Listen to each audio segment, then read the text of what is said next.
Hej! I den her video, der skal vi snakke om en subtraktionsstrategi, som handler om at springe opad på en tallinje. Og vi kan kigge på regnestykket. 45 minus 17. Og det er noget med en tallinje, så lad os bare få den tegnet.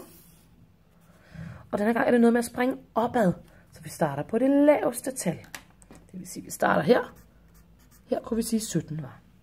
Så starter vi med at springe op til den næste 10'er. Så den næste 10'er efter 17, det er 20. Det kunne vi sætte her. Bupti. Så har jeg sprunget 3 pladser.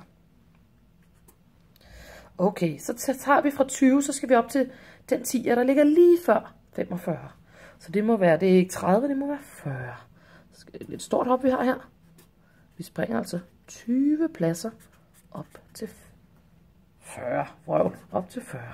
Fra 20 op til 40, der er 20. Okay, hvad mangler vi så fra 20 op til 5, eller fra 40 op til 45? Der mangler vi jo 5. Så nu har vi ramt 45. Okay, så først hoppede jeg altså 3 hen til den næste 10'er. Så hoppede jeg op til den 10'er, der var lige under 45. Det var 40. Og så springer jeg det sidste stykke op til 45. For at finde ud af, hvad er resultatet så af det her regnestykke, så lægger vi dem her sammen. Altså 20 plus 5, det er 25, plus 3, det er 28. Så 45 minus 17, det er 28.